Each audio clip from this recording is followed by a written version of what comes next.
Welcome back to the most important podcast in the world. I'm your host, Reese Wood. On this episode, we're going to talk about how out of breath I am because I just did an 8-mile bike ride for the first time in a long time. But it was a good idea. I know about 3 weeks ago we did our first episode with Billy Jones, and I said, hey, yeah, you know what? I'll get some fitness back in my life.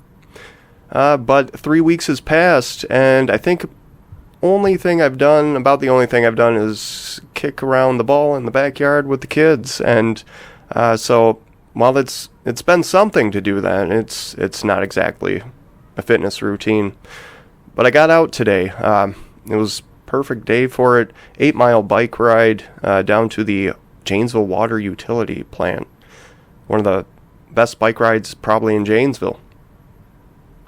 But on this most important moment, number 3, we're going to talk about kind of the things we've been talking about. I want to kind of build on the things that I said in the other moments because this is a different moment.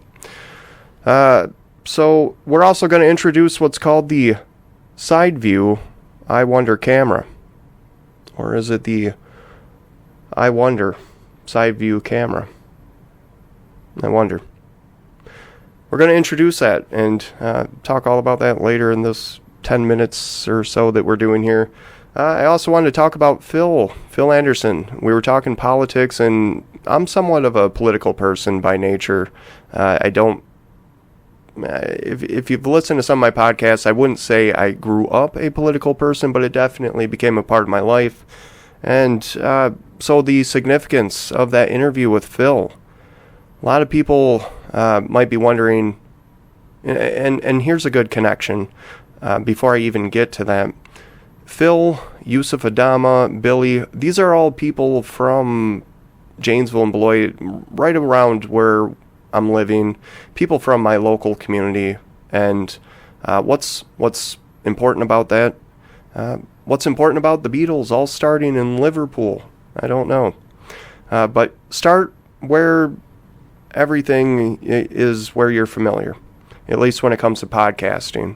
And if you ever listen to my old podcast, the Beloit podcast, that's exactly what I did with that. Not that it was the most successful thing in the world, but it definitely, even right now, every day, if anyone talks to me, they're probably going to hear an idea I have for a Beloit podcast episode.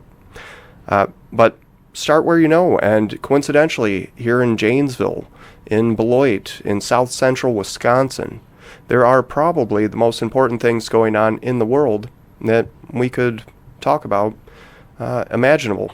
But only if we focus on it, only if we look at it with a microscope, talk to people, find out what's important to individuals right here. Of course, we're going to venture out elsewhere. I'm trying to get some interviews with people that do lots of other things besides politics.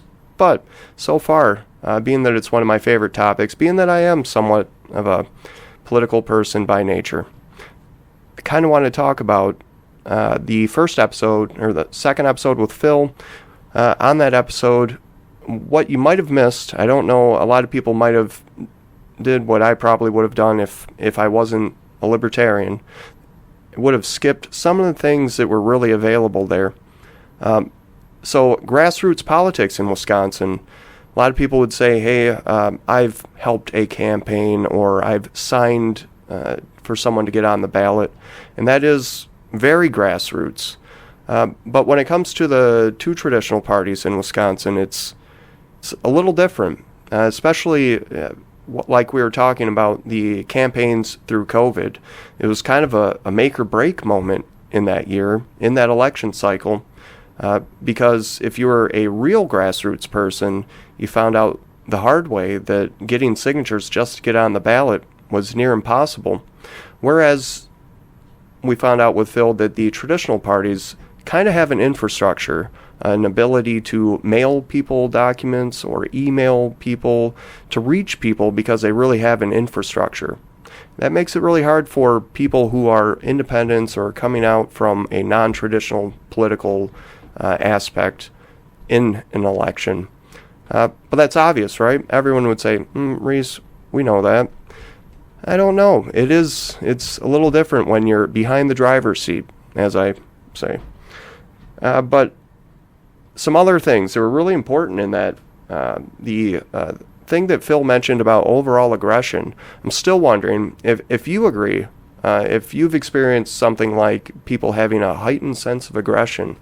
Comment below wherever you're watching this. I'm interested because I think it's kind of a growing thing, and we'd all say hopefully not, right? Hopefully we're always growing towards more civility towards each other, more humanity towards each other.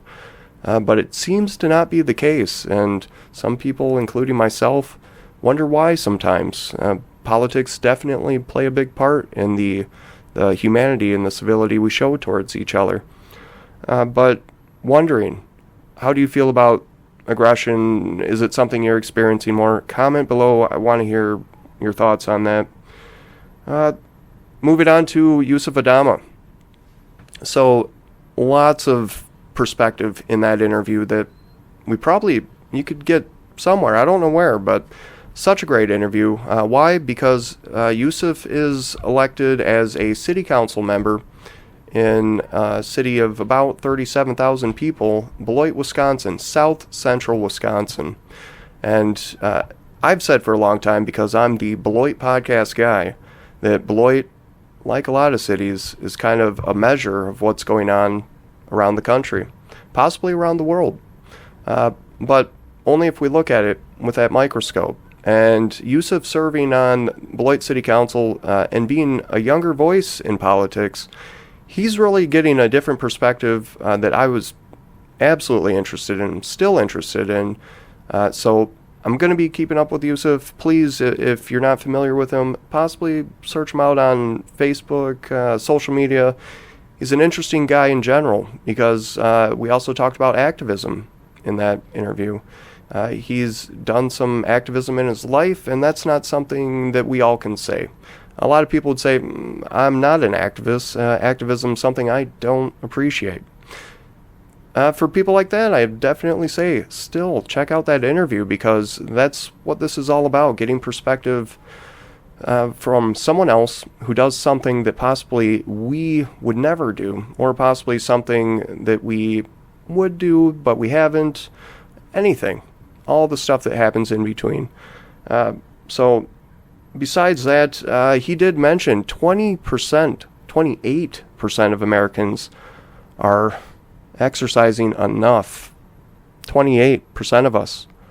That's pretty shabby, but that's why I got out on that bike today, because between Billy, between Yusuf, and that's enough. And I'm not a very well, you heard it in the other episodes. I'll exercise if I need to, if I feel the pressure's on. And lately, I've kind of sensed I've put the pressure on myself. But it's not always there, right? And that's where we fall into that percentage. 28% of Americans actually exercising enough, and that is a hard one to take. But yeah, make of it what you will. And if you can, small steps. Don't be afraid to, even if you start 2-3 weeks later, like I did myself. Oh, so I think we've talked about all that the last couple episodes enough. We're going to premiere something. Somebody donated a camera. And so we're going to do a little thing called the I Wonder side view camera. Because I do wonder. And there's something that happened recently to a person I'm very close with. You could say we're like this. But so a very close personal friend of mine, a person I know. If you know me personally, you know exactly who I'm talking about. But they were arrested on a warrant in the city of Beloit as a Janesville resident. The city of Beloit still issues warrants for tickets that are unpaid, which sounds reasonable, right? But let's say, for example, you had a ticket for grass clippings from 2016, and you made the mistake of forgetting about that. Possibly you had something going on in your life in 2016 that you made the mistake of forgetting. We all go through things. But, for example, this was you. And this person coincidentally was pulled over in a traffic stop for unregistered plates. Turns out they had a warrant for their arrest for $600 in fines, and there's only one way to take care of that, and that's to take you to the county jail and put you behind bars until that's paid up. Now, so it raises a lot of questions. I wonder if there was possibly some other way that this person who had a warrant could have been contacted, considering the cities are about 10 miles from each other. They're all within the same county. But the city of Beloit does not refer to any county or DMV or any databases that you would think would allow them to have the address of the person who has a warrant. So that wasn't possible. But even further, I wonder if there was possibly, something else that could have been done other than going to jail. For example, let's just speculate if a person were in their 70s or exceeding into their 80s in the same situation, pulled over for plates that possibly they forgot were not registered. We're all human. But if you forgot, you're pulled over, you're 70, maybe 80 years old, and they tell you you got this ticket for grass clippings that you forgot was unpaid. We got to take you to the jail. Now, it sounds like a pretty gray area, like, well, Reese, this couldn't happen too often. Nonetheless, it happens.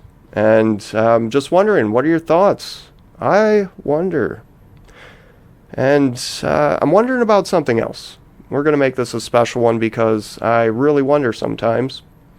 So, I wonder, wherever you're listening, Beloit and Janesville, beyond, anywhere in the world, especially anywhere throughout the United States, I wonder, are you seeing these Facebook groups or social media entities, social media groups that are anonymous? Basically, they are no identity.